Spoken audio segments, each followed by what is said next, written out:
Welcome back to Milikom team. We all know that most rational people on this planet now agree that all of us are personally responsible for driving the changes in government and industry if we are to attain true sustainability and to improve human health. The real incentive behind the sustainable changes we speak of, however, is simply to survive. The world is running out of fossil fuels quickly, and we now have to find new ways to power our civilization. So what's the future look like if we are to take the sustainable revolution to its logical extreme? And how do the people of planet Earth strive to make this transition? Our family's company, Milikom, Millennium Communications, is now 10 years old. Its primary function is to promote awareness on the broad range of positive global solutions which exist around the world, and to develop ways to ensure that these solutions are directly accessible to all the communities of the world, to help ensure our species reduces its negative impact on the planet Earth. The PGS categories are energy, food, water, shelter, utilities and well-being. Today we look at geodesic domes under shelter. How are we doing there, Groovers? We hope you're well, and we're down here at Mount Martha in Victoria, where Joey's been vigilantly doing the next edition of the geodesic dome for our Project Bluestar campaign. Now what we've done is make a 2.5mm thickness plate here, so it's 15 centimeters across, and it just simply holds the struts. So there's ones with, of course, 5, and there's ones with, of course, 6. But the beauty of this, it gives you a cleaner line here, so when it comes to closing off and capping these up with large triangular tiles. So basically, as you said, it's for the once we get the once these are in it makes it easier by having a single circular plate to then put our cladding onto it. That's it makes right. it easier to because overlap. in the past we actually overlapped them and locked them all in on top of each other. Yeah. But it doesn't give you a clean flat finish. Right. This, as you can see now, is much cleaner. Put your board in. At Earth Sanctuary World Nature Centre, the Dome Village design plan consists of 17 domes. 5 large 7.5 metre domes will be built in a cross formation. 3 smaller 5.5 diameter domes will be built in each quadrant to complete the village. Now that this is like the second marked version that we're playing with in a change in the hub structures and the rest of it, what do we reckon in terms of future geodesics that we might change or add to this to even improve it further still, to make it even simpler for people to assemble themselves? You've done this one 100% by yourself, so it's a great indication of a PGS solution that a person can put this together by themselves. 3 different strut lengths, 2 different hub sizes, these guys, and it's super simple and super quick considering the, how quick these climate changes are going.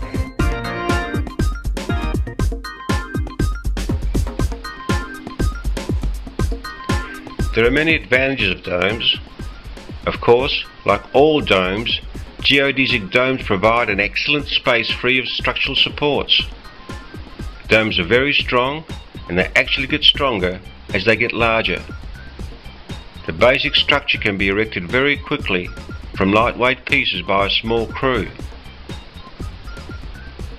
Domes as large as 50 metres have been constructed in the wilderness from rough materials without a crane.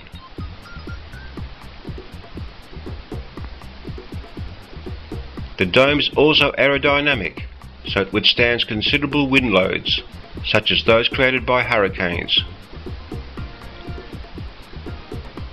Solar heating is possible by placing an arc of windows across the dome.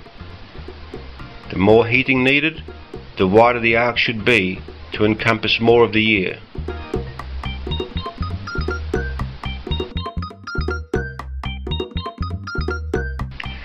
The development of our climate change dome project is to aid the global community and future generations with providing greater infrastructure, security to guard against extreme climate change.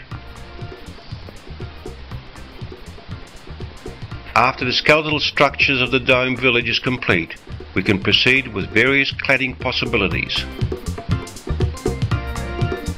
Yeah, right, we're just about to finish the A's, which will complete our 4 5.5 metre domes. So we're just in the last of the cutting. This is the last of the A's, which is number 120.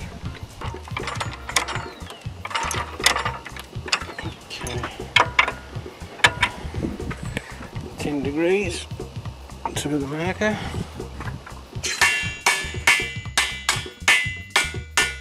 So I drilled them over here, and then we'll finish them off. So out of a total, so there's 200 of the 200 C's here.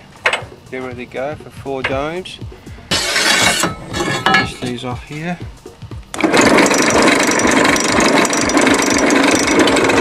Coming in about 2 millimeters here. To make a 7.5 diameter dome with a 4.68 metre height, 120 struts are needed. The measurement between the two ends is critical when assembling the dome. Strut A, quantity of 30 are required with a 1.22 metre hole-to-hole measurement. Strut B, 40 are required with a 1.412 metre hole-to-hole measurement. And finally, strut C, 50 are required with a 1.443 metre hole-to-hole measurement. Then we're putting together the last dome out here on the west wing. So we're going to do a quick time lapse for you so you can see it from scratch to finish. Anyway, let's just have a quick look where we're at the moment. Dad's just putting together the top pentagon at the moment. There we go. And as you can see, we've got all our struts ready. There's our C size there, B's are over there, and there's the A's, and we'll get cracking into it.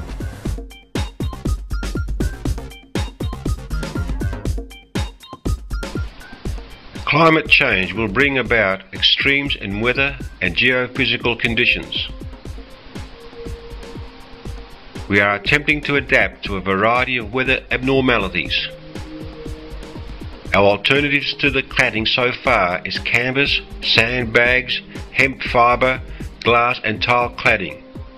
The essential requirements for the village is to be waterproof, fire resistant, temperature controlled, and must be energy sufficient with independent renewable power supply. The village needs to be easily dismantled for mobility. So what do you reckon on future ones, Dad? Would we change the hub a bit more, or well, down the track we may even do away with these galvanised pipes here. Yep. Because then you won't need them as such. So all you really need is a large triangle, an interlock, and there's only 2 sizes really. So these triangles then will just simply interlock into each other, and they'll provide not only the insulation that's required, but also the structure as well. So it'll be combined, and you won't have to do this at all. Beautiful. She's looking great. The dome's looking fantastic at Mount Martha, and what improvements we make here we'll take up to the centre of Australia to put into the outback terrain conditions. So signing out, guys. This is Positive Global Solutions, looking at dome infrastructure and what progress we've made for the Project Bluestar. Hope you guys are well, and we'll catch you later on. Beauty. See you at the next stage. The benefits of a geodesic dome home are simple. Their structures can withstand hurricanes and other storms with far greater success than any traditional home. From a pure engineering standpoint, geodesic domes are superior to traditional square homes. Geodesic domes are the only man-made structure that gets proportionally stronger as size increases. They are lighter, require fewer materials, are more efficient, are structurally more sound, and are more cost-effective. When considering all these benefits of building a geodesic dome comparative to the traditional square type housing that we've used for so many decades, it makes clear sense that we should get on with the geodesic dome revolution and start preparing ourselves to live more efficiently and more in tune with the reality of climate change and extreme weather around the world. So for PGS, Positive Global Solutions, we choose domes. See you on the next transmission.